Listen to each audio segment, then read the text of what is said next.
Hello, and welcome to level 30 of the Thoughts of Players podcast, the gaming podcast with bold takes and no strings attached. I am Jeremy, here again, once again, with my two compadres. I have David, What up? and I have Corey. Gotta go fast. There you go. Gotta go fast. Good old saying from Was that Knuckles? as Dave. That's Devil May Cry 2, right? I mean, it's Sonic, but I wasn't even Oh, quoting anything. I'm like, let's get this show on the road, please. Let's hurry it up. oh, okay. There's nothing rude about that at all. No, Anyway, ladies and gentlemen, chickens, ducks, and hens, we're glad that you joined us for level 3-0. That's right, we are finally in our 30s, feeling as old as ever. And we're glad to. We're glad to see the big 3-0.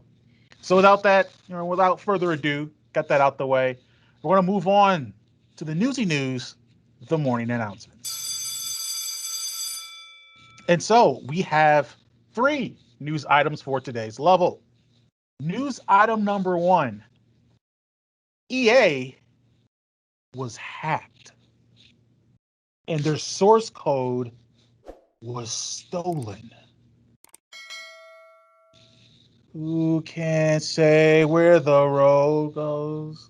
Something, no one cares. Yeah, so apparently, hackers were able to steal some information and some data source code from EA for games like FIFA 21, right? And they stole some information regarding their proprietary Frostbite engine as well, which means hopefully they'll start making games with different game engines in them, because that would be great. In total, that it's apparently 780 gigabytes of data was stolen in this breach. EA says that there's no risk to players. Um, I mean, they're all going to say that, but that's pretty much what went down. So we got another hack on hand. We had the Cyberpunk hack, right? With the what is it, CD Projekt Red. We also had the hack with Yep. Ubisoft and Legion, right? Yep. We had the hack with Nintendo, I think, last year or something too, right? Like, this is becoming super regular. Yeah. What do we think is causing this? I mean, do you guys have any? First, what's your thoughts on the hack for EA, and then what do you make of this hacking becoming more of a reoccurring thing? I'm surprised they went after EA, I guess. Like, I don't see anything like really big coming from them. I mean, I guess FIFA is, their biggest game, but like I don't I don't suggest hacking people, but like I think they could have went for someone different. I mean, yeah, Like, EA I don't is like the biggest video game publisher, though. At least one of them, right? that's fair. I mean, their end goal is to blackmail them and make money off this, right? Like, that's always Yep. like the end goal of these things. So Oh yeah. they got the source code for FIFA. That's a very valuable source code in the Frostbite engine. So I don't know. I don't know how these things work out. I'm sure EA has a negotiator of some type, and they'll probably end up paying some money to them. Do you believe they'll pay if Capcom didn't even pay? Yeah, I don't know. I think they will, but That's true. Capcom was another one. Hopefully, one of the ransom requests is that they make tangible improvements to NFL Madden. good luck. Good luck with that. There's no way they're getting it back then. Yeah, we haven't had that in what, forever? At least 10 years, right? Meanwhile, Oh, story number Jesus. 2: Brady and Mahomes on the cover of Madden. Right. I mean, just absurd, right? Yeah. Yeah. That's crazy. But, there you go. Them trying to say, hey, let's put two people on the cover again, because that works great. That always works, right? Terrible game. Anyway, news item number 2. Guys, this is what dreams are made of. This is what makes me know that there is a God, and that is that a chicken nugget sold for $100,000. I'm gonna quote some things from the story from the New York Post. But apparently, a chicken nugget from McDonald's sold on eBay for $100,000. You may be asking why. Was this made of pure gold or something? Uh, no, it's because it resembled a character from Among Us. That's right. A game that cost $5, a chicken nugget was made that looked like someone in the $5 game, and that sold for $100,000. Um, guys, is this what do you what are your thoughts? Because there's not really anything you could. There's no major overarching commentary on society you can make with this story, right? So what do you think? So My like thought is first why. things first. First things first here. Sorry, I gotta interrupt you. Like That was it. good on that guy for selling it. Because if I would have got that pack Yeah. of 4 McNuggets, I would have looked and be like, oh, this looks like an Among Us guy. And then I would have dipped it in ranch and ate it. And Yep. that would have been Yep. it. I was Exactly. thinking about that. Maybe I would have took a picture and be like, look, guys. Like, and then You know what? That's a like, good. You know what? That is a good lesson. Always be on the lookout for opportunity. This guy got a whatever. How many was it? 4-piece yeah. chicken nugget. He's up there eating them. We don't know. He may have some ranch. He may have had some barbecue. He may have went the right way, had some sweet and sour. And he's got this chicken nugget. He's like, hey, this looks like an Among Us character. I could dip it in the sweet and sour sauce, eat the legs first. That's what I would do. But he said, wait a minute, I can maybe sell this.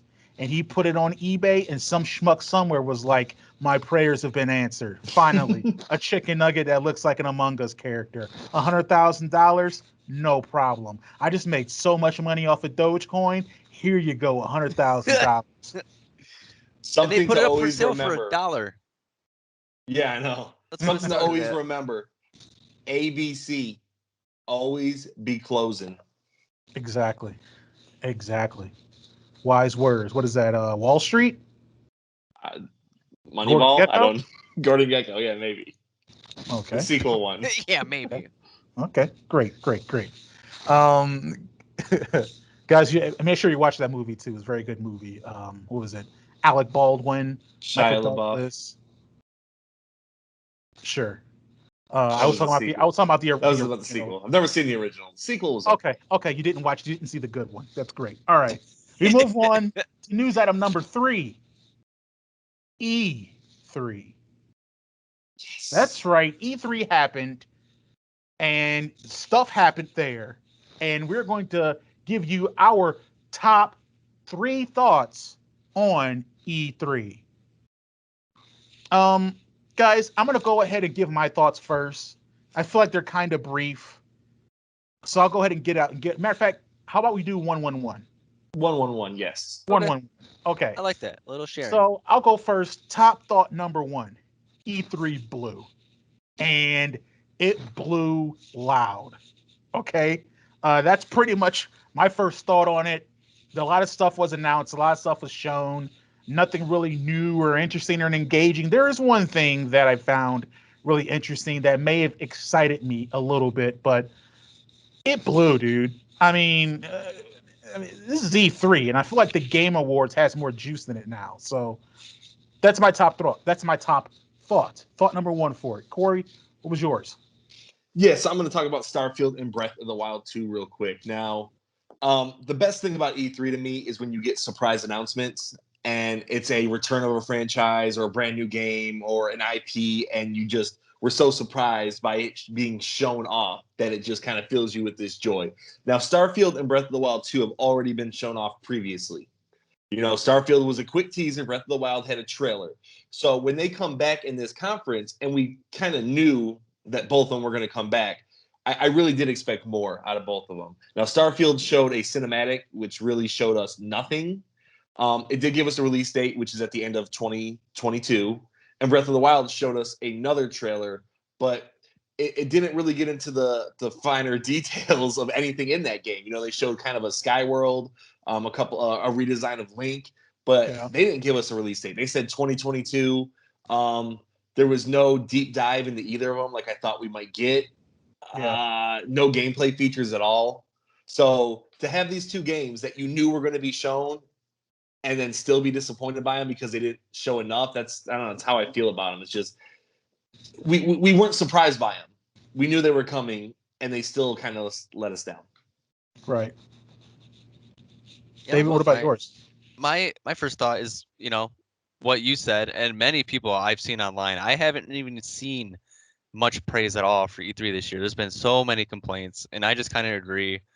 It wasn't really fulfilling, I guess would be a good word. Like, sure, some stuff sparked my eye, but like, just like Corey said, the stuff we knew was coming, they didn't push up on anything, and then any new stuff besides like 3 or 4 games wasn't really interesting. It's like Right. Yeah. Corey said many times, this is like the Christmas of gaming, and like got nothing. Yeah, like Jeremy mentioned, I really think maybe the Game Awards are where we need to look now for those big reveals and those surprise announcements. And it's right by Christmas, so that can be gaming of Christmas. Oh yeah. Oh yeah. It's got the juice, man. Jeff Keighley did his thing. It's got the juice now. Mhm. E3 is, it's whatever. Um, and speaking of whatever, that leads me to my second thought on it.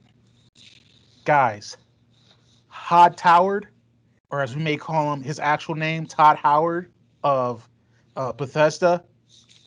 Homie's a liar, man. This guy gets up there. We No. already. I'm not even gonna go No. back. Remember 16 times the detail? Remember that?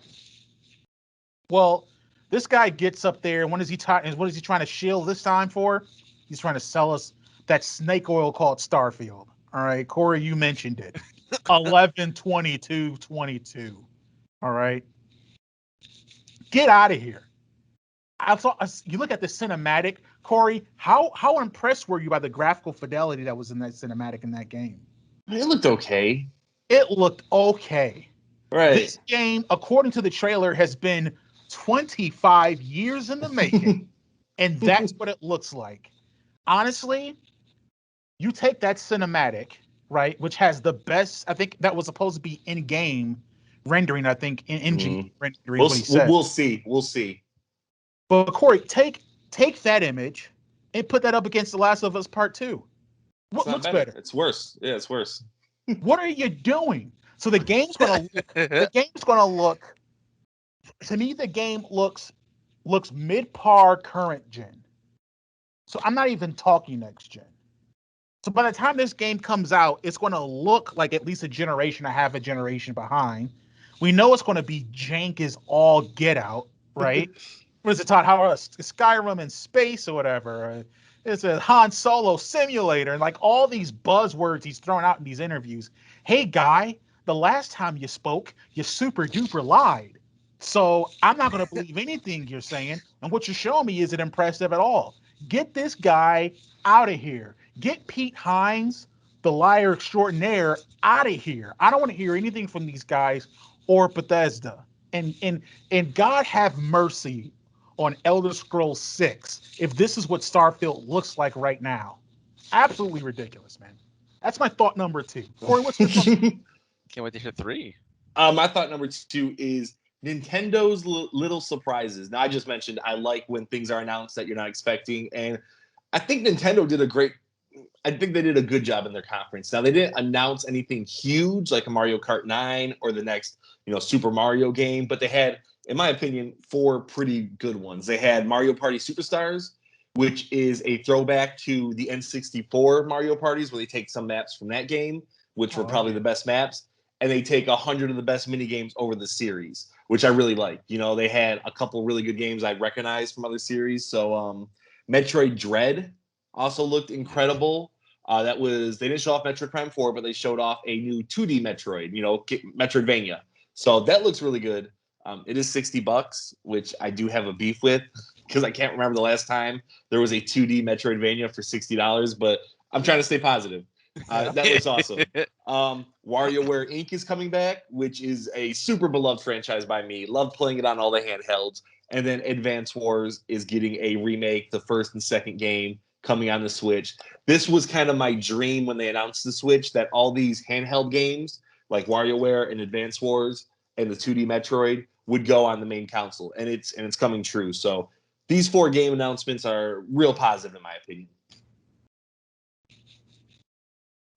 Sweet. You kind of got on the my second opinion as well. Is I really liked Nintendo's the Mario Golf. I'm excited for that. I loved Mario Golf back then. And then the Superstar, I know my son is gonna love that game. We're gonna get that and play the crap out of that. And there was a third there was a third game. I forget what it is. Either way, I think Nintendo did fairly well as well. I think they caught my I think they caught most of my attention. There you go. Um, Thought number 3. Let's just keep the Nintendo love going. I mean, did we know we probably want to see more Breath of the Wild 2? Yeah, that was an easy guess to make. But yeah, they're showing it. I mean, it shows that they started with one and they're rolling right on into the second one. Um, Obviously, it has a great place where it's jumping off from, and an exceptional game, and excited because I feel like Breath of the Wild 2 is going to come with the Switch 4K, right? But yeah, that's it. Breath of the Wild 2. It's nice to see more of it. That's my last thought of it. All right, cool, man. I want to highlight one game that I was definitely excited for, and that would be Elden Ring. Elden Ring's been in hibernation for it feels like years, and they finally showcased a pretty decent trailer. I believe it was over 2 minutes long, and you Yeah. got so much information from that trailer. You figured out it's an open world. There's horseback riding. There's a lot of magic attacks. The enemies look as varied and cool as ever. The difficulty looks like it's going to be there. It's just nice to know that From Software is bringing out their, which I will think be their, what do they call it, magnum opus? Yeah. I think this will be their top of the line game that they've ever made. I think it's got all the potential in the world. Even reading after the fact, after the trailer, about all the little details it's going to have in there, it sounds like this is the game. Now, Dark Souls games are super hard, so it might not be for everybody, but I'm going to jump into it when it comes out January 21st, 2022. Yeah. Which, if I can just do it a little aside right now, I drafted that game, Yeah. but It's I still think it's within the year. Like our episode came out after, so do I get that? No, You I do. don't. You don't. Okay, You moving don't. on. Moving on. Moving on. we're not playing that game. Just wonder. It was a year. It's a year. It's Yep, under yep, I got 365 you. days. Yep, yep, Okay, yep. I was just I'm asking. I'm definitely, just asking. definitely glad we were able to Okay. clear that up for you. I mean, if we could look into it and ask the And organizers. I feel like we cleared it up just now. Pretty good. Aren't- Oh, yeah, we the for sure. Yeah, you got it. Yeah. You got it. Yeah. Yeah, no problem. I don't. All right. Okay. My final one is the Guardians of the Galaxy game. Ooh. I'm interested. Like I know the whole Avengers game, whatever it's called, they kind of like messed up with. Oh yeah. But like from what I've seen, like this Guardians of the Galaxy is just like a single player like story kind of thing. Can't really mess that up unless you just like mess up the story. So I'm gonna see where that goes. That's my third. I concur. I was very happy to see that game as well. Yeah. Yeah. Now, didn't at one point, man, I keep forgetting. The Telltale games. Didn't that Telltale would do a Guardians of the Galaxy game as well? Yeah, But that was more of like their traditional it was a story game. Yeah. It's yeah. nice that they do those games, but at the same time, like it doesn't feel 100% like a Guardians of the Galaxy game. You know, you want this third person action game. Yeah. Right. And like so far, all the characters and stuff look fairly close to even like their movie interpretations. I mean, the one that probably looks the most different is going to be Star-Lord, but that's fine, you know. Right. I mean, if Chris Pratt would have offered his likeness to the game, that would have been super cool. But we And they were cool with the Star-Lord we got. They did say it's you are only going to play as Star-Lord, which I think is cool. You know, you're going to focus on one person's abilities. And not do a 6-character roster where everyone just plays okay. I hope they take their time with it, even though it's coming out this year. Yeah. You know, hopefully it gets enough polish where it's just real fun to play. Right. All right. That concludes morning announcements, and we are moving on to the roundtable where we have a singular issue or topic of discussion, and we are continuing on into the last bracket, essentially the overpowered bracket. guys, we were thinking about all these different types and sorts and peoples and yada yada yadas and we're like, some of these people, they kind of fit action adventure, but they may be a bit too strong, or they kind of fit, shooter or whatever. So we have an overpower. These are for the just freaking almost indestructible game characters in the pantheon of gaming. And so, yeah. I mean, should we name who's in the bracket, or should we just get started with the bracket? Let's surprise Let's them. surprise them. Let's surprise them then. So then we have competitor number 1. Put them in the randomizer. Let's go. Beep boop bop bop beep boop bop bop beep boop beep. And we have the Prince from Prince of Persia versus beep boop bop bop beep bop beep bop. Okay, this is interesting. Ooh, This is spicy. this is perfect. The Prince versus Lubu of Dynasty Warriors. Oh wow. We'll go So specifically with Dynasty Warriors Extreme Legends, or Dynasty Warriors 8 Extreme Legends. Okay, we'll go with that Lubu for sure. Now, I think we should just tell our audience, like, I know we called this bracket overpowered, so stay with us as we talk through these two guys. Yeah, And it will get stronger as we go on. they will. Hey, we did go through multiple lists just to make sure, and like We these did. two are on multiple ones. All right. I just think, okay, let's go. But yeah, it doesn't sound overpowered. Can I hear about Lubu, please? Yeah, what's different between him and 8 and 4? I only know him from 4. Okay, well, in 8 is where he's overpowered. Lubu is by far the most powerful warrior in all of the, I believe it's 3 kingdoms period of China, right? That's kind of like what those games usually cover. He's in service to, who is he in service to? I want to say Sun Wei, may not be though. But he's a warrior, has the iconic kind of like ribbons and stuff that come out of the hair. It kind of looks like, I don't know, kind of like, I don't know, weird ears or something like that. He's armored up, super huge. It's a general, but he's also just a fighter, and he fights with this huge, almost like axe spear, right? Like it has an axe on one end, and you can kind of use it as just like a spear in the other, and he wields it. He's usually wearing red. Yep. That's like his color and stuff.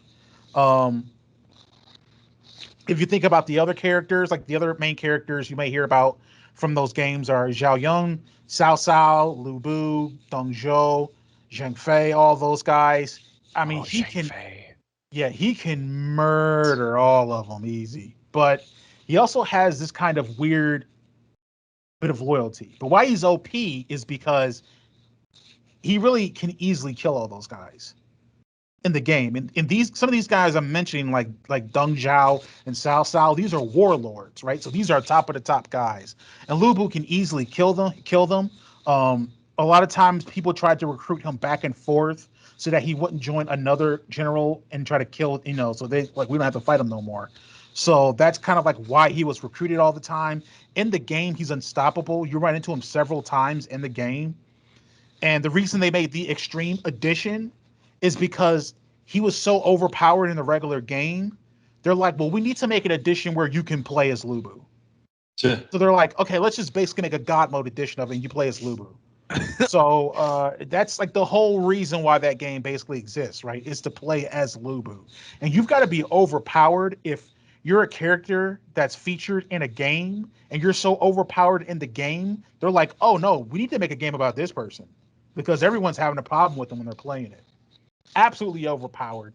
And besides all the other things with Dynasty Warriors, like your weapons could do elemental damage and different stuff like that. The guy's just an absolute beast. Always been. But in 8 is where they really cranked it up, especially with the Legendary Edition, I believe. Either Legendary or Complete Edition is what it's called. And he's actually on the cover of it. So Lubu is OP for sure. All right. Well, you want me to give a little breakdown of the Prince? Let's hear it. All right, so Prince of Persia. He's a prince of the Persian dynasty. He's pretty athletic. You know, I would say normal human athleticism. He can scale walls. He can jump pretty far.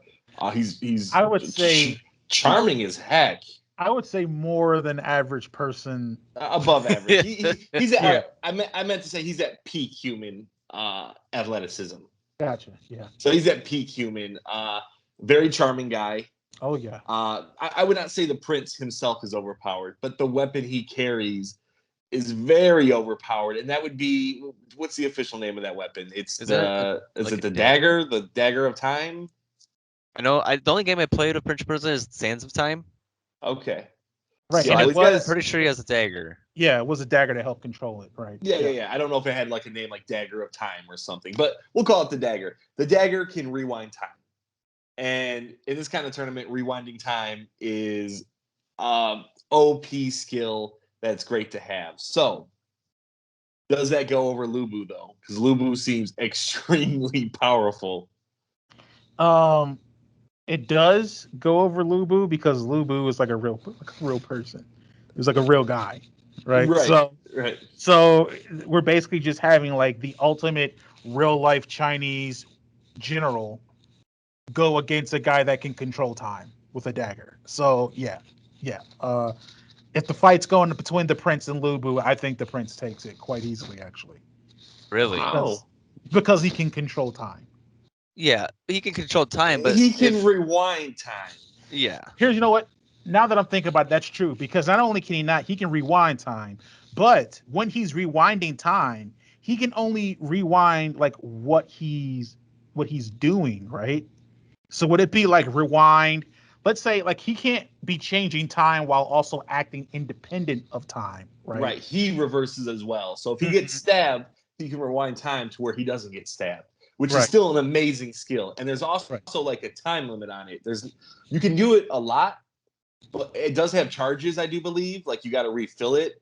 Mhm. But that would just be game mechanic to keep it yeah, not game mechanic. OP. It's also like 5 seconds. You can maybe you can do it longer. I don't know. I don't remember doing it too long. You No, I can think rewind can. it I for as think at much the sand as you have. okay. So anywhere from 5 to 10 seconds, something like that. Mhm. Is that enough? Can he keep dodging death until he gets that killing blow off on Lubu? I don't know. Right. Lubu, Which I from your don't think he description, has a sounded very killing strong. blow. That was gonna be my counterpoint. I don't think he has a killing blow against this Lubu. Without how he's shielded up he is with his armor and everything. And he's just Right. his damage is huge, his defense is huge. Right. That's true. Even if he reverses time from being stabbed or whatever, what All right. kind of we blow also does got he have? we also got to remember the Prince in games 2 and 3 had his dark version, which was almost like a demon form Prince, and that made him supernatural and strong and faster and all the abilities that a normal human wouldn't have. So I don't know. You sold Lubu pretty well. I would be leaning towards voting him, but if you say Prince, I mean, Right, when we're thinking about warrior within Prince. I mean, because obviously the dagger controls time, but he wields more than just the dagger. right. The question is when he's not using the dagger. When he's not using the dagger, he's no competition for Lubu. Right, he's just a decent swordsman. He's not amazing. He's not the greatest of his time or the greatest of the era. He's a good swordsman. Like I said, he's very athletic. He's got parkour. So Right, I think it goes to Lubu. Yeah. Lubu's nickname is Flying General. I mean, I'm going Okay. with Lubu. That's my final answer. Let's I go. vote Lubu as well. Lubu takes a sweep. Lubu takes a sweep there. Unbelievable. Way to go, man. I mean, beating someone that has elemental abilities and stuff. I mean, being able to rewind time is pretty nifty, but be so strong to where it doesn't even matter. I mean, good on you. Right. Good on you.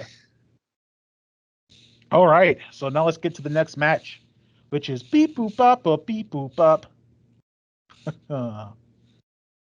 It's Kirby versus do, do, Boop do. bop bop beep bop bop boop beep boop bop.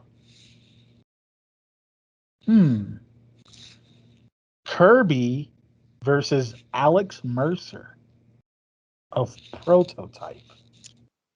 Prototype 2 to be more specific. All right, guys. So, who wins this?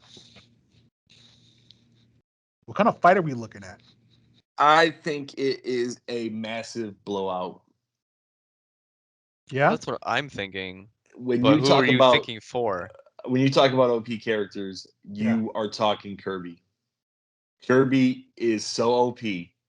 I believe in some games he's swallowed galaxies. He's regenerative. He has a warp star that is literally faster than anything in the galaxy. In the World of Light Smash Bros. Game, he was the only one to survive the attack, and that swallowed up the entire galaxy and destroyed everything in it. There's nothing that he can't eat.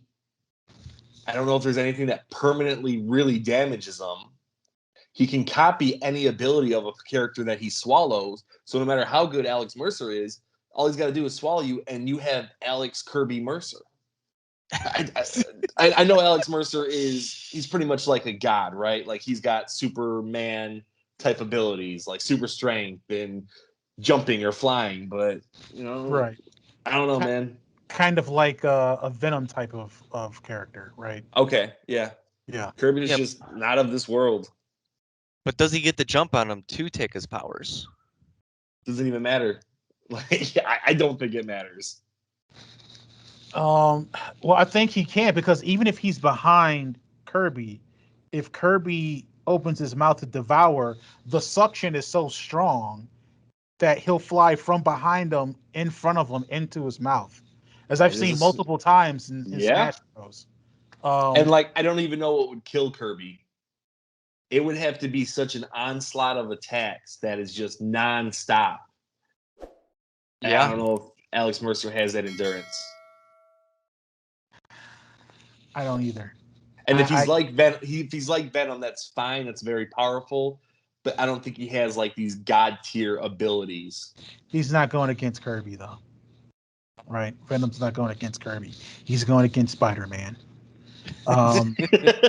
So I totally agree. I think Kirby pretty much just takes this without even breaking any kind of sweat, which I think he may be incapable of sweat anyway. He has no pores. He has no pores. No pores. Well, then Kirby is the winner. Kirby is the winner. Alex Mercer goes down fairly quickly and easy. Sorry, Alex, you're OP for a lot of things, but you got pwned by Kirby. We now move on to our next battle, which is beep boop bop bop beep boop bop bop boop bop beep bop beep. Kratos, God of War, versus beep bop bop bop beep bop bop bop beep bop bop. We have battles of titans here, ladies and gentlemen. You have Kratos versus Bayonetta. Ooh. Now, guys, if anyone wants to regale the folks in Bayonetta really quickly so they can get an idea of her OP-ness, go ahead. Otherwise, we can break right out into the debate. I mean, do you guys need to know about Bayonetta a little bit? I mean, I don't really know much about either. Bayonetta is an Umbra witch. So she's a witch, but she fights demons, she fights angels, she fights gods of creation almost. Wow. She has guns that are attached to her high heels, which is really cool. She has I like witch that. time, which is probably her greatest power. If she's able to dodge before you attack her at all, she will slow down time. And slowing down time allows her to get off many attacks. And she also can control the hair that's on her head and that's actually covering her body and use it to summon like demons of her own and do big attacks with the demons or do torture attacks. It's all very sexualized and That's not the reason you should play the game. The game is a fantastic action game, but yeah, she is very It is OP. primo platinum games. It's Wow. great. Yeah. One of the best action games. And you said you don't know much about Kratos? Jeremy, do you want to? Kratos, the god of war. He had a kid, but he has the twin axes, right? And or the chains. I'm sorry. Yep. Yeah. And but he also has the axe and different stuff Mhm. like that. I think what weapons you can get, but homie is just freaking yoked, and he knows and he kills gods. That's like his Yeah. thing. He got mad and he's like, Okay. I'm gonna kill every single Greek god in the pantheon, because I am pissed off. And he did his thing. That is Kratos. Okay. So this Yeah. is a tough one. This is a tough one. I feel Yeah, like it it's a is. really good matchup. I think some of them. I think Bayonetta has the speed advantage on Kratos. She's very powerful, so she can definitely do some damage. And we've seen Kratos in the 2018 game. He's susceptible to damage now. He gets hurt a lot more than he used to. He doesn't have that stamina that he used to from the original trilogy. But Kratos is just like you said. You called him yoked. Yeah, the guy's ripped, and Homie is he just and he just can stout. literally, if he punches something enough, it will die. Like there hasn't been one thing where he's punched and it just hasn't died after a while. Like he will eventually wear you down and kill you with his punches. So, and he's Dang. got a rage mode where he gets very angry and becomes nearly unstoppable. So, Yeah. very very tough matchup. I Mhm. like both characters a ton, so I'm not really sure where to go. Right. Yeah, this, you know what? This seems like this is a really hard battle. I could see either type of, like a type of character being in the other's game, right? I could Mm-hmm. see a Kratos like boss in Bayonetta, and I could see a Bayonetta like boss in God of War to some respect. Um, man, it's difficult. I think I don't know, man. I think when push comes to shove, you're really talking about power versus speed here, right? I mean, I know that Bayonetta is super powerful as well, Right. but I mean, I mean, does Bayonetta have anything like defensive?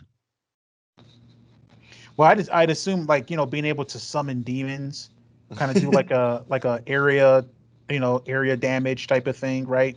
Where hey, let me summon these demons. Now Kratos has to deal with these demons, and that's what's Right. happening there, right? And her witch time is defensive. If she dodges, entire time slows down.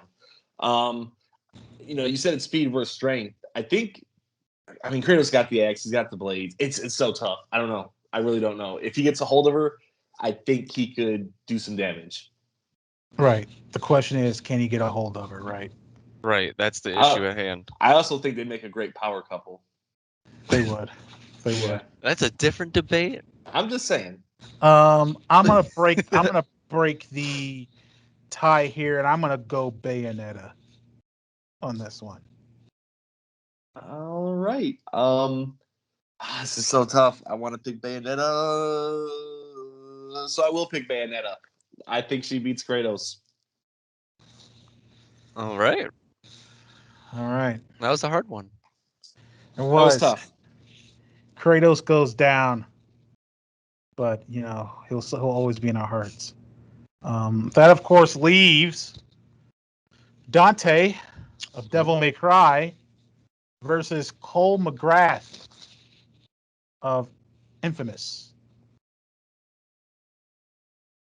All right. So I kind of have to down low on Dante. I did play the first two, but I have not played the Infamouses. So, do you remember that cartoon? We were like younger. It was cartoon of the black guy that rode a hoverboard, and he could shock people. Static Shock. Love Static that Shock. show. So Cole McGrath is basically Static Shock, except he's white and he's bald. Okay. So if you're gonna say Dante, a demon slayer versus Static Shock, I know for me, I'm gonna go Dante here. Yeah, I'm just letting you know what's going on. same. That's yeah. Corey, is there No, it's a clean sweep. okay? Okay. I think we put Alex Mercer and Cole McGrath in just in case they could verse each other, and that would have been a cool little matchup. But yeah, definitely overpowered. They were overpowered by these other characters. There we go. There we go. Sorry, Cole McGrath, that I compared you to Static Shock. But that's the best thing I could come up with. Uh, Okay, so we have our next match. This is stupid.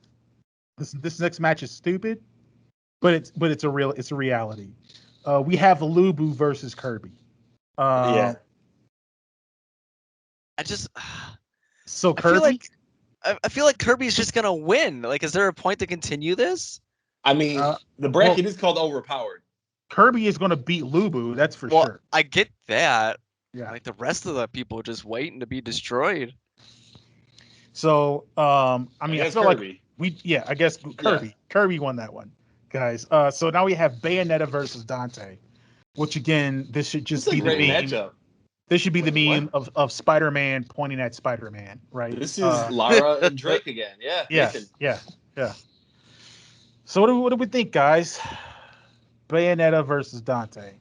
I mean, if you're going to do some side stuff, Bayonetta, very nice looking lady, very very promiscuous.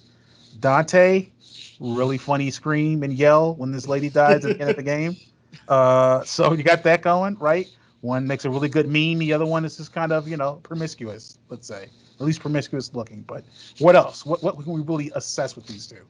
All right, so I played both Bayonettas, love both Bayonettas. I played a couple Devil May Cries. Mhm. I feel like Dante is more weapon based instead of I know he has abilities, but I think Right. he's more weapon based rather than ability based. Mhm. Where Bayonetta feels like she has her four guns and she does punch and kick and everything, but she definitely uses her hair and the demons and the witch time. So it's really, what do you like better? Do you like the straight up weapons or do you like the abilities? Right. I think for me, and the games that I've played and stuff I'm familiar with, Dante has a bit more vulnerability. There's a bit more weakness there with them compared to Bayonetta. So in this matchup, I would lean once again towards Bayonetta. David? There's 5 Devil May Cries, right? Yes. Yes. Is there anything And then an in like offshoot. 4 and 5 that like was added to his abilities that really stands out? Play 4 or 5? Not from my recollection. Because I mean, he is powerful and everything, but like you're saying he's a little bit weaker. But I don't think there's anything that stands out from him that's going to be like he wins. I think because I'm leaning Bayonetta as well. And I was going to pick Bayonetta. I was just letting you talk a little bit. Well, So I appreciate it. All right, well that's a clean Okay, sweep. so looks like a clean sweep there for Bayonetta over Dante, and that leads us to the showdown we all wanted, which is Bayonetta versus Kirby. Now, you guys may be thinking, "Hey, this seems like it may be an easy matchup." Well, let me tell you something. It is not. Want to know why? why is that? Because both of these cats got some crazy abilities. Yes. Yeah, exactly. So, yeah. Who's feeling confident enough to kind of say where they're leaning right now? Because I'm still mulling some things over in my mind here. All right, so I'll just say this real quick. I'll go back to Smash Bros. Both these characters appear in Smash Bros. Sakurai, the director of Smash Bros, said if it wasn't Kirby who was picked to survive, it would have been Bayonetta. But Bayonetta is a more complicated character, so they didn't want to start the character off as you playing Bayonetta. So I believe Bayonetta also had the ability with that kind of speed. Like Witch Time is pretty much stopping time. So it's an amazing ability. She's very strong. I don't know if Kirby can be killed like that, though. I don't know. Kirby's such a big, puff, ball guy that it's really hard to determine if he can be like just utterly demolished. Right. Okay. Right. Well, I know these are, fights to the death, but if you can't kill Kirby, does he run out of endurance before Bayonetta? Like, does he just throw in the towel and just lay there before he can take out Bayonetta? I don't know. I know Kirby is he's childlike, so I feel like that might play a factor into it. Yeah. Like maybe he doesn't take it seriously. Maybe it's more of like a okay, I'm bored of this. But Bayonetta is pretty not childlike, but she's pretty much low key and doesn't really like fret about stuff like oh darling. So it's tough. I feel like they would make Oh, great darling.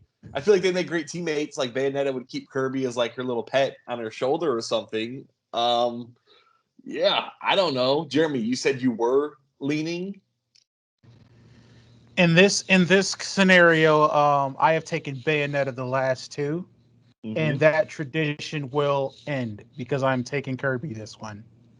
I think Wow. Kirby. I mean, look, she can shoot bullets, she can spawn demons, she can use her hair and do whatever. Guess what? Kirby is he's just gonna eat it up, right? That's just what he can do, right? And Yeah. anything that she throws at him, he's going to be able to mimic those abilities, right? So she can do witch time. Guess who can do witch time? Yeah, Kirby. Thanks, Kirby Kirby. time. Kirby time. So yeah, I'm taking Kirby in this one. Yeah. I'm gonna go with A Kirby. very exhaustive yeah from David there. Yeah. That's it. I wasn't That's sure who I it, was gonna pick, but Kirby's a good choice. ladies and gentlemen. And I think that low key, maybe he's the winner we all expected from Yeah, Overpowered. I mean, yeah. Kirby is an overpowered character, always has been. Kirby takes it. He is in the Elite Eight. And Can you give us so a That's the rundown of that Elite Eight final real eight, q right? Yeah. Just that numero yeah. Ito. So our Elite Eight stands as Sonic the Hedgehog, Scorpion, Mortal Kombat, Samus of Metroid. Metroid. There you go.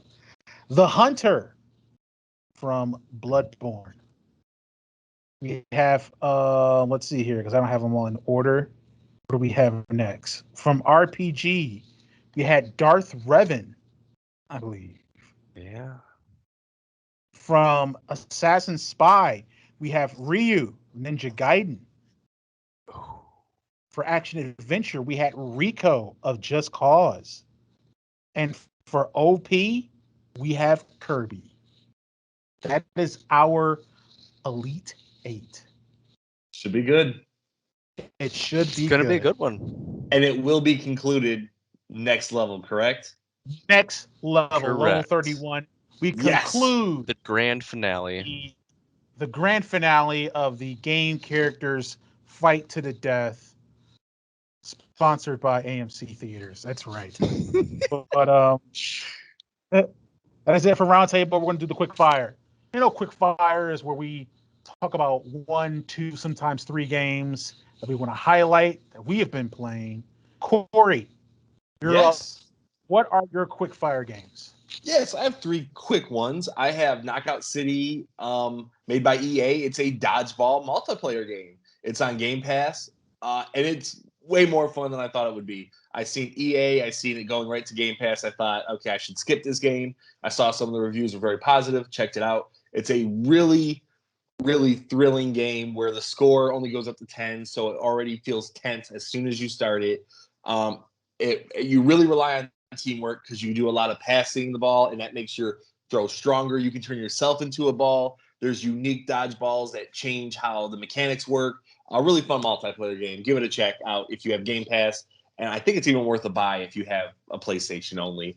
Spelunky 2, roguelike. You're going down dungeons. I suck. I think my quickest is I've died in 4 seconds, which is terrible. Very hard, but I do enjoy it so far. And then Ratchet and Clank, which I think we'll be doing a big breakdown next level. But the game is beautiful to start off. It plays like what you would expect Ratchet and Clank to play like. I'm going to definitely get into that a lot more. Nice. Sounds good. Nice quick fire. I have 3 that I've been playing, 2 of which I'm going to highlight right now. The first being Unravel 2. Played and beat that game. Very fun. Oh. Yeah. Very fun co-op game to play by EA. There you go. You know, they put that out. We love EA today. We don't. But it's part of their little indie division, and it's a great game. It is a great game. The other one I've been playing is Red Faction Guerrilla Remastered. That's right. It is the remastered version of Red Faction Guerrilla that THQ Nordic released sneakily, I think, last year. It didn't really make a big woof about it. And yeah, it's great. It's like the original. You get to go around destroying everything and people. I had the sledgehammer. The sledgehammer knocks the crap out of people still, sends them flying like it always has. It's a very fun, great game. Been having a lot of fun playing that. So that's it for my quick fire. David, what are your quick fires? All right, I got the usual Apex, completed that battle pass. Only took 3 or 4 weeks. I still gotta wait another 8 weeks for the next one. Yeah, I kind of rushed that. Dead by Daylight, the new Resident Evil chapter came out. It is amazing thus far. Unfortunately, there's a lot of issues with the new map, so they had to disable it. But the 3 characters are great. And a little side note, they announced that Jill and Leon are in the game, right? Mm-hmm. They have skins you can buy. On the Leon skin, you can buy Chris Redfield, and on the Jill, you can buy Claire. So essentially, there's 4 survivors, but it's only on 2. So that way, because each survivor needs their own perks, so that's why they did that. So they have to have 12 new perks. So they just kept it at 6, and that's been great. And then I have also been playing Knockout City. I've always kind of wanted a dodgeball game, and this really performs well. I really like this game. I put 2 hours into it instantly after we talked about it at the meeting or whatever, and I'm definitely gonna be playing this more. That's my quick fire.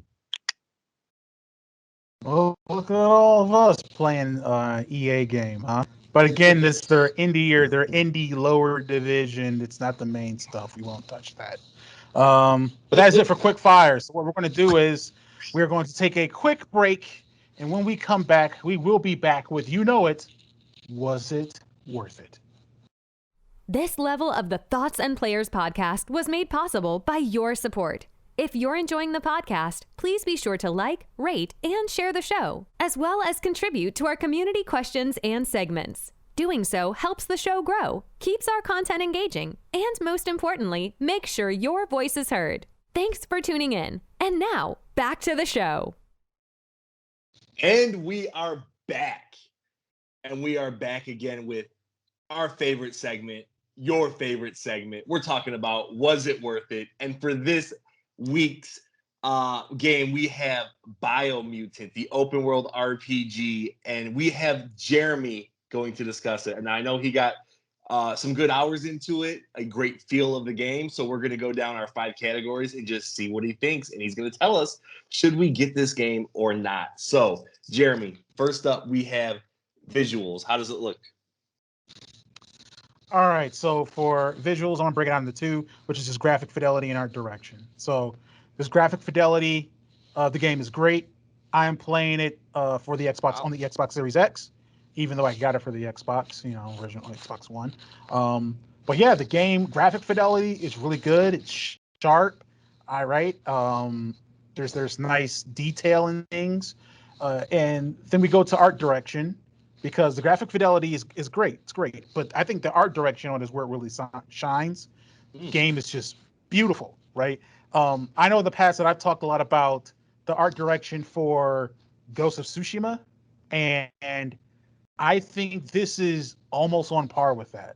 Like, really, as far as how different the biomes look compared to, let's say, the Dark Forest compared to the Dead Zone and different areas like that. There's these stark differences in the art direction. They definitely took their time to make sure they curated and created an environment that feels lived in and interesting. And there's a bigger world to it, right? Yeah, so visuals overall really great visuals. All right, that was a ton of positive stuff. So let's actually Yeah. bring it down a little bit, and you can tell us about the sound of music. Okay. So I'm gonna keep it. We're gonna bring it down a little bit. So Okay. the music works well. It meshes with the atmosphere and the environment that they're seeking to create. And obviously you have different music cues. So when you're near enemies or in combat, the music changes, gets more intense. But it mostly has more of a lackadaisical kind of fantastical feel to it because that's the world you're in, right? Let's get into sound. Now this is where we go down a little bit more because sound effects are fine. The guns sound okay.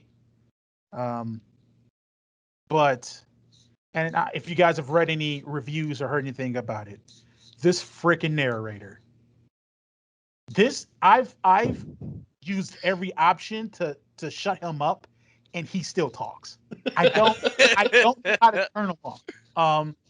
And that's like one of the issues is that the characters in this world, it's like these mutated rodents, right? A world abandoned that was it's heavy handed on the environmental message, but essentially like humanity, toxic oil left behind, all this stuff, and the animals mutated, and now they're kind of like these anthropomorphic type of things. um and so you have a narrator that narrates. You talk to NPCs, the NPCs talk gibberish, like sim language, like The Sims or something. And then he translates, they really think the something. I hate it all. Um, if your characters can't say anything that I can understand, don't have them say nothing. Like, why are they speaking gibberish that a narrator then has to put into English? Just give them a person to speak English. And you may say, oh, well, that's more voice actors.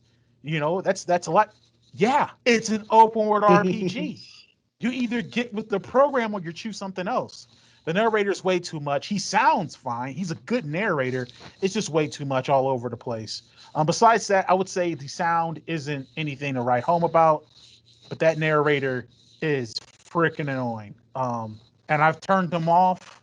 I've turned his frequency down to zero. I turned his dialogue thing off, and homie is still talking all the time.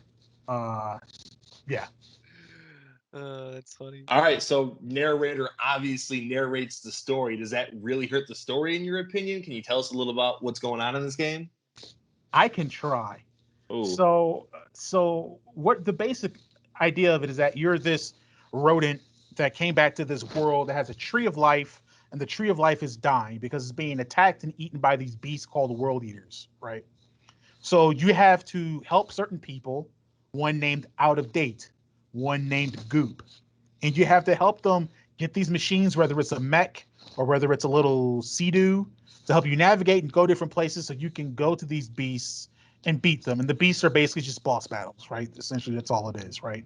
So I beat one called a Porky Poof, right? They're all called poofs. And I beat the Porky Poof, and it's basically like a three-headed bear, essentially, right? And so you beat that and do that. Also along the line, it kind of copies a little bit from one of my favorite games that a lot of people try to copy from, which is Knights of the Old Republic. It has a morality system to it, right? So you can be light or dark. And the light and dark reminds me a lot of a game. There was an old God game called Black and White. Came out for PC. It was Black and White and Black and White too. I love them. And it has a little bit of the same effect where you have the angel and the demon, right? And so whenever you do something or say something, if you go one way or the other, the one to be like, hey, you're picking my side, and different stuff like that. So that's like the overarching main story. And obviously there's other main missions you can do. One of the missions you're tasked with when you enter the world is helping or aligning yourself with a tribe to bring peace to the tribes, because that's how you're going to help bring peace to the world, right? You can choose to help in the beginning either the light tribe, a good tribe called Myriad, or the dark called Jagni. I of course picked the Jagni. And so those are some aspects of the story. So you're trying to get the story together. The story is given to you with these interactions you have with these characters, these NPCs. But again, the narrator doesn't hurt the story because they aren't speaking English. So he's helping explain things that are happening, but there's some elements of it that I don't like. There's a fair amount of flashbacks to when you're a kid, and I hate flashbacks. And I hate the only thing I won't like about or I like about flashbacks is if they're playable and within those old flashbacks, you're able to play game mechanics that you don't usually play. Right. Okay. That's where it's like, oh, okay, that's cool. But besides that, if it's just a flashback to where you can't do any of the things you've been doing the past 2 hours, I don't want to do that. And that's exactly what this has. And it's like it shows you that some of the people you're meeting now are people that knew you when you were a child, and it's like, oh, cool, I don't care. So that bit of it I don't like. Overall story, not too impressed with it, but it's okay for what it is. Okay, I kind of have a follow up on the story. You said you can make Yeah. decisions, kind of have a morality thing. Does that seem to have any effect on where the story goes, or do you get special abilities? Anything cool happens for making those decisions, or is it kind of just fluff? There is something that happens in regards to abilities. I know thus far that it kind of lends more into the gameplay area, so I'll kind of tie that back around to gameplay, but it does. Yeah. Okay, yeah. Then jump right into gameplay. What do you think of it? Okay. Well, I'll jump right into gameplay. So, As I said, go ahead. the gameplay is well. I just got thrown off because you skipped technical. Oh shoot! But, yeah. Yeah. Exactly. But I didn't. But I haven't run into the only technical thing I'll say. The only technical thing I'll say is that I noticed the game. Xbox has that quick resume or whatever, and so for some reason, when you do save games, it counts it as in-game time. So when I save my game, it has that I've been playing it for like 8 days, but that's not the case. But anyway, that just bugs me, right? Because I want to get like an accurate game time thing, and that just bugs me. So anyway, So besides that, technical is good because it is a small development team. Here's what I'll also say. Okay. I played it after they released the first patch. Okay. So my experience wasn't as buggy as it was when it first came out on launch, right? It was worse on launch. Okay, so pretty solid technical. Yeah, but pretty solid. So okay, so on the gameplay. On to gameplay. I wanted to really like the gameplay in this game, and I kind of do to some extent, but I mostly don't. One of the things, the combat doesn't feel gratifying, and what I mean by that is when you're hitting something, it doesn't really feel like you're really hitting it. Like I have something called a hover blade, right? Which I believe is the big paddle of like a yacht, or like not a yacht, but like a canoe or something, or a kayak, right? And it's attached to this other thing, and it's this huge sword on my rodent. And you're supposed to feel like that when you're swinging it, it's a heavy weapon. That you really feel some heft when you're swinging it. I don't. It doesn't feel that way.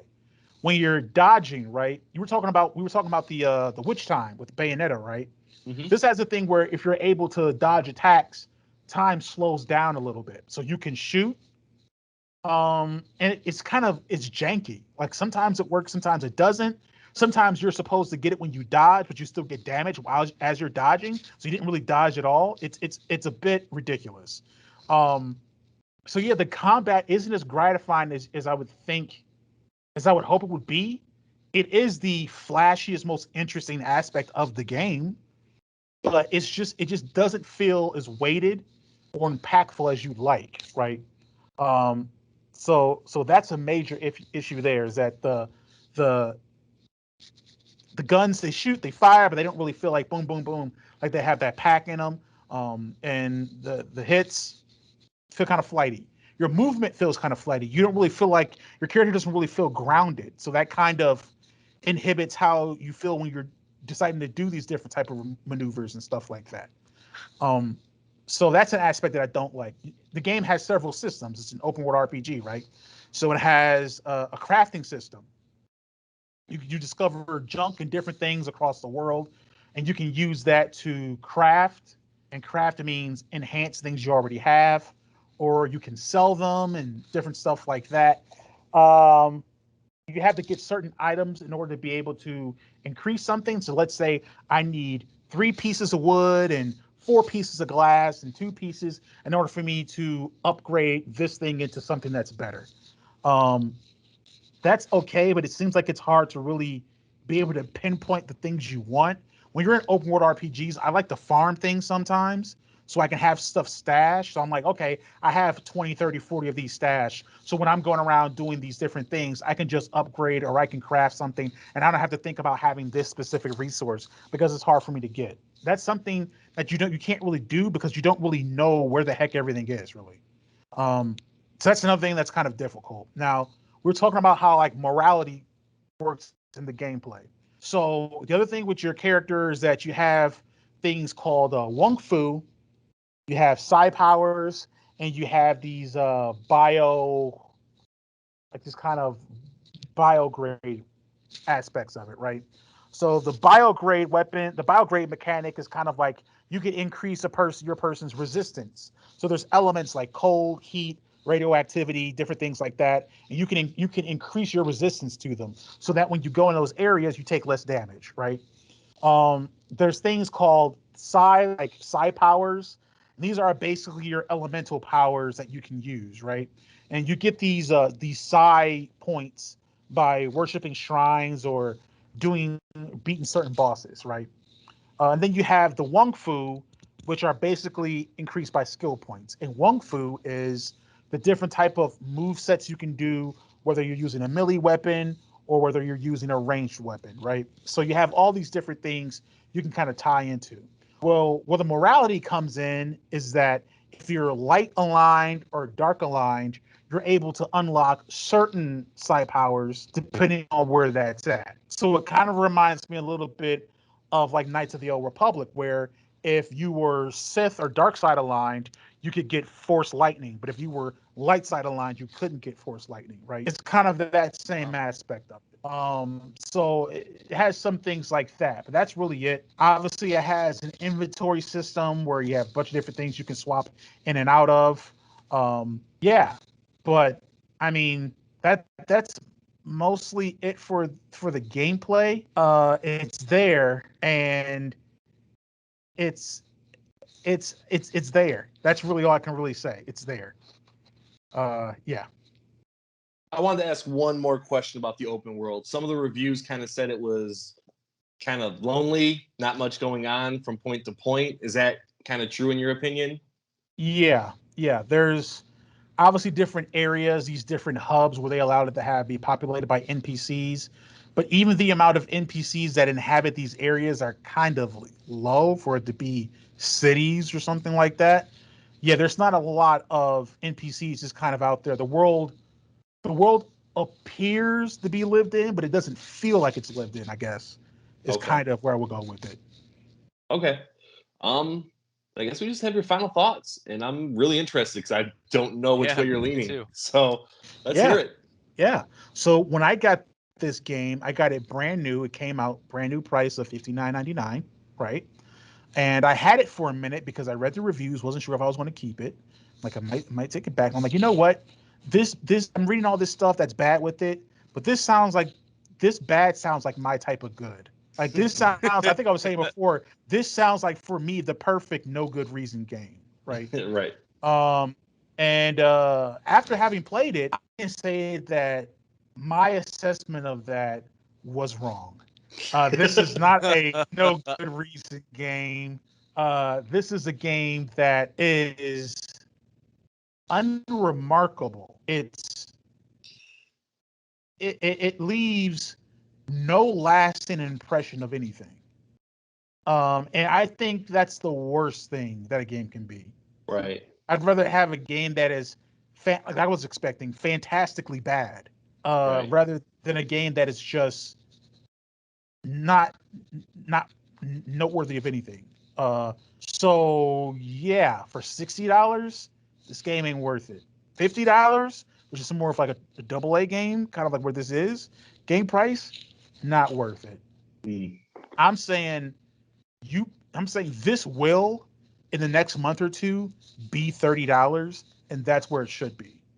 And for $30, I think then we can talk about it may be a good value proposal then, but right now, no, not worth it. I'm interested in Oh. playing some more because it's for some reason weirdly freaking easy. I have it on regular, normal, medium difficulty, and it's easy. It is easy. I get there's like kind of like a dissociation that happens because I have to shoot a gun at raccoons, and they take 70 bullets to die.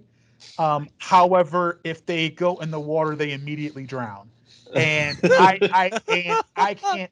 That doesn't make sense to me. It's kind of like the Division. Remember, like you were saying, Corey, like Yeah. you see guys wearing hoodies and they're taking 85 million Yes. headshots, and you're like, that Yeah. doesn't compute. It's kind of the same thing. Yeah, not worth it though. No. All right. Wow, I'm There you surprised after go. that visuals. Not worth it now, but in the future, with a big sale, maybe jump in. There you go. So there you go. Was it worth it? Now, Jeremy, you can have your show back, buddy.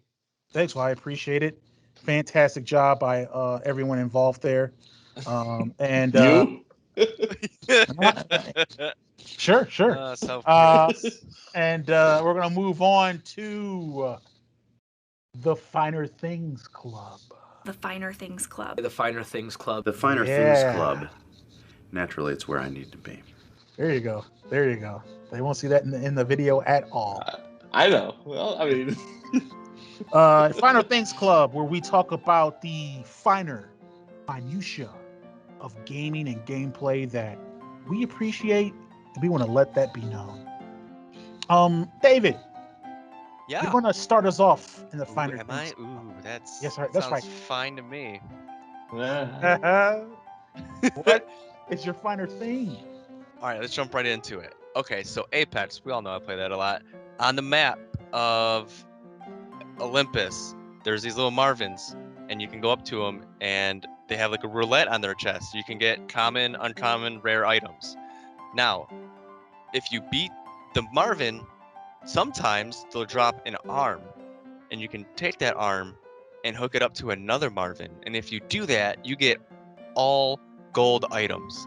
And that maybe affects the game a little bit, but actually doing that, because the arm takes a slot in your inventory and you have to go find another Marvin, and the chance of a Marvin dropping that arm is low. I've probably punched out 100 of them and I've only got 2 or 3 arms. But I just think that's a really awesome thing that they did, because all the Marvins have only the one arm, so you can attach the other one. But they didn't really have to do that. You know, the Marvins dropping off random items, whatever you get, sure, that does change the outcome of the game depending what is dropped. But this little thing is just fine to me. What about you, Corey? oh yeah. Okay. So Dead Cells, Jeremy, I know you've been playing this game a little bit. Have you gone into the settings of Dead Cells at all? I think a little bit, but not really. There is a diet setting. So in Dead Cells, when you kill enemies, they might drop certain food. You're on a baguette. So they might drop a baguette, it heals your life. I like that you can actually switch what food appears. You can do vegetarian for people that don't want to eat, wheat, I guess. And you can have a radish pop out at all times. You can get fruits that pop out, which is watermelon. They have it's called Castlevania-esque type one, where it drops the chicken dinner meal from Castlevania. And I love it when games give you these super small things, a finer detail that they don't have to. It's something that doesn't affect gameplay at all. It's just a nice little throwback to another game. It's a nice little throwback to vegetarians. Just stuff like that. It makes me so happy. I love playing around. I love looking at the settings and seeing stuff like this, because it feels like the developers had fun making the game. And Right. I always enjoy that kind of stuff. So that's a finer detail in Dead Cells. Check your settings in games. You might be surprised.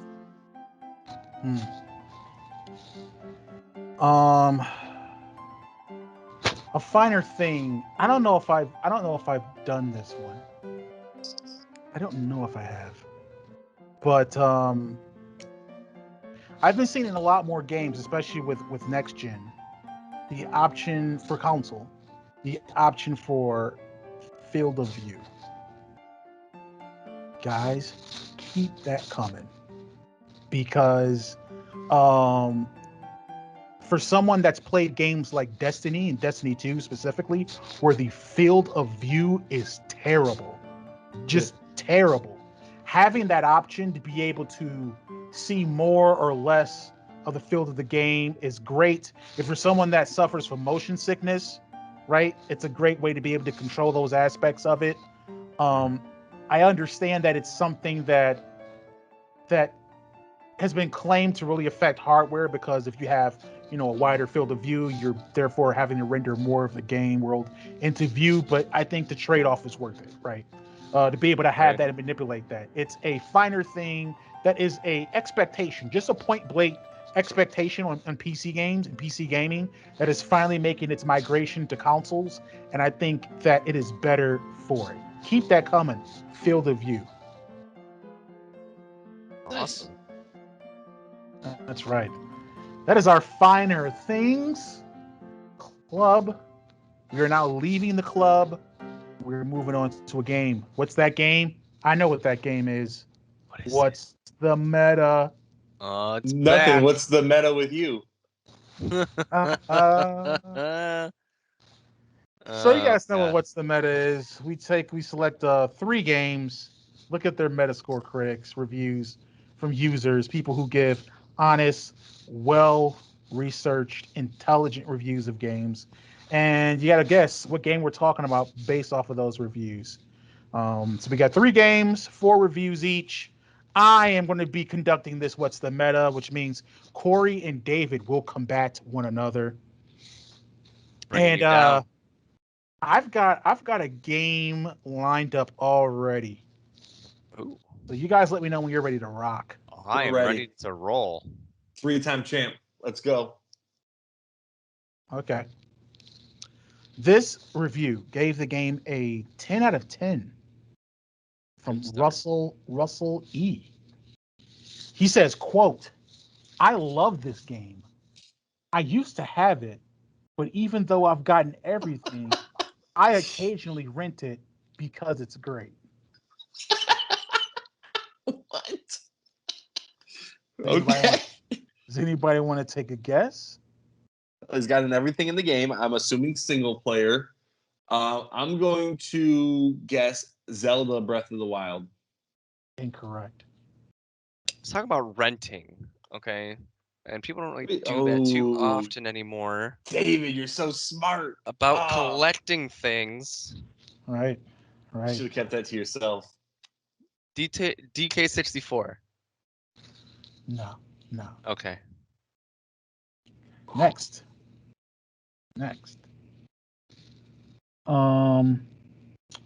This is from Zilcell. They gave this game a 5, so half that of the first person. Oh. Quote, "I love blank. It's my favorite PlayStation franchise. However, this blank is overrated. It's not that the controls are bad, but the blank physics are not quite as good as the PS1 blank. Not only that, but the areas within this game are bland and boring. There are some good points. The cinematic approach is interesting, and it has some of the most memorable characters in the franchise." Twisted Metal? Sorry. Dang. Renting the game. So, man, that threw me off because I feel like now it's a little bit older of a game. But I'm going to take one more stab at a newer game. Crash Bandicoot 4? I'm sorry, no. Okay. It's okay. So, you know what? Here's what I'm going to do.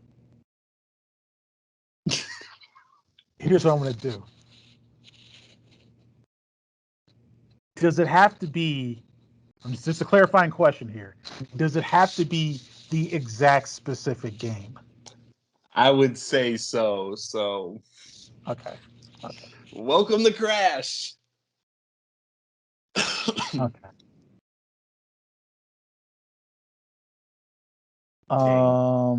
We're taking turns guessing, right, David? So, I get first guess this time? I thought we were just rushing out there. Okay, that's all I need to know. All right. All right, all right. What Crash This- Bandicoot is it? This wait, what? I'm just talking out loud. All right, you do your stuff. Okay. This person, Martin C, gave the game a 9. Mm. Quote, wow, this game rocks. A clever blend of intense action, wacky characters, and massive levels makes this game a must-have for any PS2 collection. Twisted Metal Black. That's correct. Yes, I got David's game. Yes. That is bull. Ah. I hate it here. That is correct. Okay. Next Great game.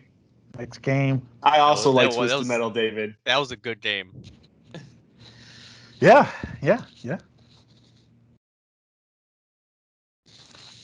Okay, so this next game, first review is from user Adwell, who gave it a 7. Quote, I played blank on PC and stopped around 2014-2015 before Boats, which it appears the console version takes place after this point with plans for future updates. Awesome. I played an early access beta and watched my roommate play the closed beta for a month. If I wasn't already charmed by this game years back, I wouldn't have to stump. It gets unintelligible at the end. Okay. Did you say boats? Yeah. I did. Beta sounds like an online game. Added boats. He played it back in the day. I was thinking like World of Warcraft, but I think he mentioned console. thinking- The Elder Scrolls Online. No. I'm thinking Grand Theft Auto. What's the very popular one? 5? They're all very popular. You're thinking 5? That's that's the really big one, right? That's Yeah, making that's the one I want. Okay. but no. Darn it. Okay. All right. Okay, so let's see here. I'm gonna go with this. This person gave it a 0. Deserves it. From user Bob11183. Quote, That's a good game. blank console edition is an insult to the blank name. Blank in console runs worse than the original Blank did back in 2013. The map is filled with fog, which would be fine if it helped perform, which it doesn't. The game crashes and has so many issues, the servers are not available either. Keep in mind you had to play extra to have access 3 days early, and the servers don't work. Ridiculously bad port. Do not buy. 2013? So this is definitely, it was a PC game. You're getting the console edition. Fog, I'm guessing it's some sort of open world, and they had to really dumb it down a little bit graphically. Lots of bugs. I'm assuming it's online. At first I was thinking maybe Minecraft, but that doesn't really seem like how you described it. And you did mention console edition, though. There's only a few games that like put console edition in their title. So I am gonna say Minecraft.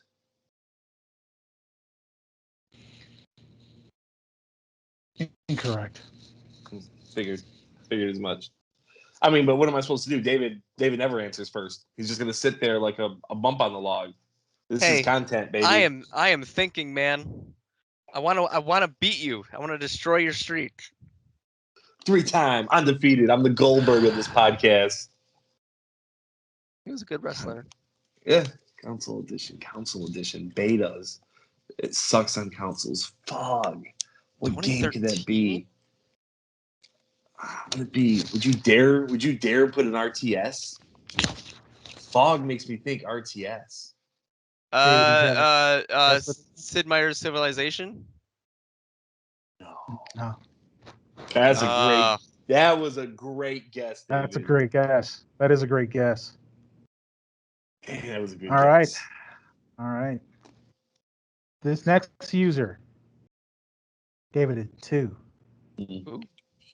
from low budget Jesus or Jesus, one of those. Jesus. Low budget Jesus. He said, quote, bad servers, no community servers, constant FPS and game stuttering issues. Every update adds a new game breaking bug. World size is way too small for 100 players on the map.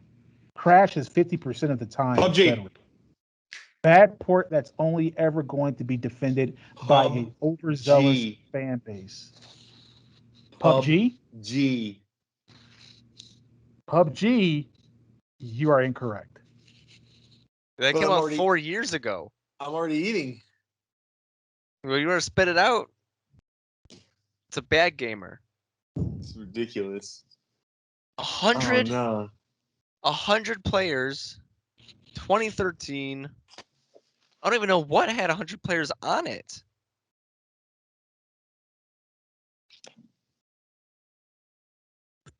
What It's could very handle? quiet. Yeah, what could handle 100 players back then? I don't know. That was clue number 4 or 3. That was 3. And that I was don't 3. need you talking and leading him towards the answer, Jeremy, okay? I'm on the precipice of this answer. Sure you are. Sure you are. 100 players, PC to console. Updates. What are you thinking? I'm thinking I have no clue, but Yeah. I'm gonna go with. I don't know. I'm gonna go with. Oh, well, it has to be a specific Go title. with something, man. I know. I know. Call of Duty. Black Ops 4. Ground War might have been that big. No, Okay. it's not. I don't know. Like I really. Fourth and final clue. All right, let's do this. This review, written by user Windows Central, who gave it a 40. 40 Out of 10?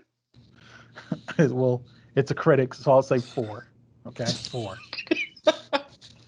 Wow, a critic Who gave it a wrote- 4. Who wrote, quote, blank console edition is ruthlessly challenging survival sandbox that can make even the most tedious task feel like a victory when properly executed. The console port is around 3 years behind its PC counterpart in updates, leading to poor Rust? quality that makes the struggles of an already unfair world feel exacerbated. Rust. You're going with Rust? I'm picking Rust.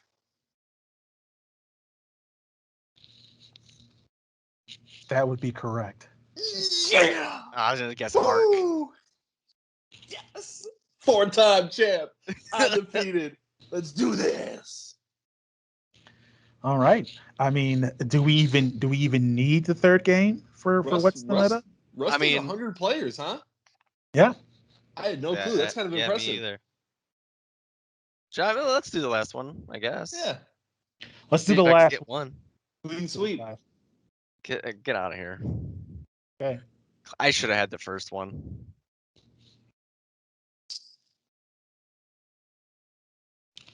This person, user Sleepnot, gave it a 10. Mm. Quote, blank is amazing game. One of the best action game from the past. Great gameplay and story. That's it, huh? Yeah. Well, it's obviously God of War 3. Thinking Call of Duty 4. Incorrect. Very incorrect. This Person person, had a good Me or story. him? Which one of us was very Both. incorrect? Oh, okay. Jeez. We both suck. Yeah. This user, Alex_Pilgrim008, gave it an 8. Quote, a PS1 classic that combines Metal Gear Solid with GoldenEye. The action is fast and fluid, although the controls are a little sluggish. You play as Gabriel Logan, a U.S. spy that must stop terrorists bent on unleashing a biological weapon. The story is engaging and gameplay is a mix of shooting and stealth. One big tip, master the headshot early. He just gave us the main character, Yeah, I did. and we don't know it. Yeah, but aim for the head sounds like a Resident Evil thing, but there's no Gabe that I know of. The Darkness? Ooh, No. nope, that's a girl lead. I have no clue. I don't know. This is what you got to think like Jeremy. This is a Jeremy game. Yeah, that's hard. This is Spec Ops: The Line. This is So- Siphon Filter? That sounds like a Jeremy game. Is it? Wait, I thought you had guessed already. Or No, was David that- had not. I had Oh, a guess okay. yet. So wait, Corey, what did you say? I said The Darkness. Okay, that's not it. Right. Now, David, what was your game? Siphon Filter. Siphon Filter. Yeah. That is the game. Yes! Wow! Holy crap! Whew, David, if you just got that first one. Nice, Ah, nice job. that was a great guess, man. Very good guess. I had to think. I didn't know the main character, but the whole Yeah, stealth. Yeah, Would have never got it. Right. Very good guess. I didn't win, but I got one. There I'll you take go. it. There you go. I think that's my first correct answer. Yeah. Like, through all of this, it's a feat. So, that ends. What's the meta? Which is going to lead us to our final thoughts. And All right. and I've you got know, a final thought. Well, hold on now. Okay. Just want to let people know, we're done with that. This is the final thoughts. Is when we give one last point or thought each of us wants to make about something either related or not related to the podcast. So, as usual, who would like to give their final thought first? Yeah, I'll go. I'll go first. Yeah, so this is related to the podcast. I would like to just get something a little bit off my chest. I lose a lot of the games that we play, but the guys they throw them so I can win and feel like a somebody. So yeah, that's my final thought. You were That's supposed to tell him. I really know. Wow. yeah. That's really opening yourself up to being vulnerable. I mean, yeah, it helps. It helps with the self-esteem. You guys know I've had some low self-esteem growing up. That is important. So you guys, yeah. I mean, it's getting a little heavy, David. If you just want to do your final We're thought. there for you. Oh yeah, sure. My final thought is Corey loses a lot of the games that we play, but we throw him so he can win and feel like a somebody. That's what I said, David. Oh, is it? Yeah. But that was from my perspective though. Oh, fair. he was It's a little opening up. different. It seems I was not closing great. it. Well, it seems like you were kind of picking at that wound there that he opened up. Yeah, he opened it up and I'm closing it. Yeah. Right. Open and Yeah. shut case. But that's your final thought, huh? Yeah. Yeah. Do you have one, Jeremy? You know what? I do have a final thought. Okay. My final thought is that I'm looking for an ATV. If anybody has a hookup on that, just let me know. Because I'm looking for them. Some quad bikes, hopefully some 250cc or 300cc engines and up. We appreciate that. Trying to keep it low. Holler at your Those boy. are so fun. I know, right? I had a lot of those growing up north. Oh my god, just running around in the back in the woods. Yeah. Woo! Absolutely amazing. Also, just full disclosure, David and Corey's final thoughts were wholly their own. They're was no manipulation or being fed anything that they thought those things organically from their minds. That is very unless you listen to the last level where you explain what really happens. But I'll leave it at that. Yeah, I mean, you know, you no, beat me no, to the punch. no reason to really dredge up the past, you know. This concludes level 30 of the Thoughts and Ooh. Players podcast. If you like what you heard, please subscribe to the podcast on your preferred podcast service and share it as well. We really would appreciate that. You can like the podcast on Facebook at facebook.com/Thoughts and Players, all one word, as well as on Instagram at Thoughts.Players. We are on YouTube where we post video versions of the podcast, as well as other little projects we do. We are on Twitter, Thoughts Players 2. And we are also on TikTok where we post short clips, memes, and stuff like that. But I want to thank everyone for tuning in. Once again, that is it for us. And we will catch you on the next level.